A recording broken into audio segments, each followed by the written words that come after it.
Alright guys, the rotating assembly is pretty much all buttoned up. I got the cam end and the timing chain on. I still have to degree it. I don't know if I mentioned it in the other video, but I checked all the clearances. You know, the mains were all 2,000ths with the exclusion of the rear main, which was 2.5 thousandths of clearance between the journal and the bearing. And then rod clearances were all at 2,000, and the rod side clearances all fell in at about 10,000, with varying between 11 and maybe 8 on one or two. We were pretty much all at 10, just with the exclusion of two, one being 8, one being 11, but still within spec. Our crank thrust was at 4 thousandths, which is good. That falls on the low side, on the tight side of the recommended thrust surface for the OEM parts. Our piston, the deck clearance was sadly 45 thousandths, which is really common for stock style cast replacement pistons for the Oldsmobile.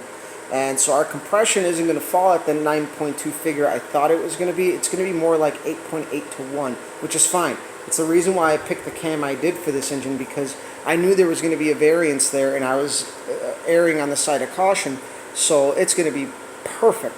So from here, I'm going to degree the cam. Nothing special there. There's a million videos up on YouTube of that, so I'm really not going to bother with that. I may give some tips on what I like to do. But for now, so far, everything fell right into place. Everything is good. The rings, I set the top ring at 19 thousandths, the second ring at 16 thousandths, and the oil rings fell right into place per Speed Pro specs. So yeah, I think that about covers it. This took me about 4 hours. Obviously, I'm measuring as I'm going. I'm cleaning things as I'm going, so it takes me a little bit longer. I don't have some of the engine building you know, benches and stuff that guys have, and obviously you guys can still see this is the oil filter adapter gasket. Never RTV that on there. Always install it dry.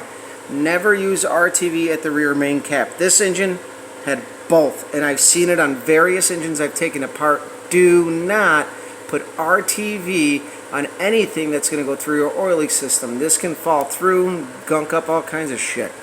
Don't do that. If you're gonna use anything, you use a little bit of gasket cinch, and that's about it.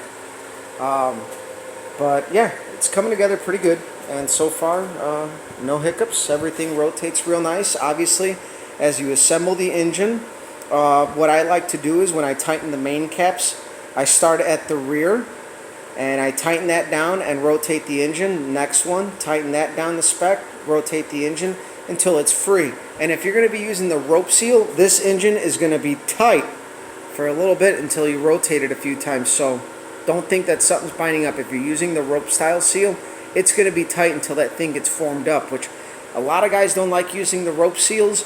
I haven't had any issues with them in the last 10 years whenever I've done them. So, but that's the one thing to look out for on that. And then obviously, same thing with the connecting rods. As you're tightening, do one at a time, rotate the engine, next one, rotate the engine.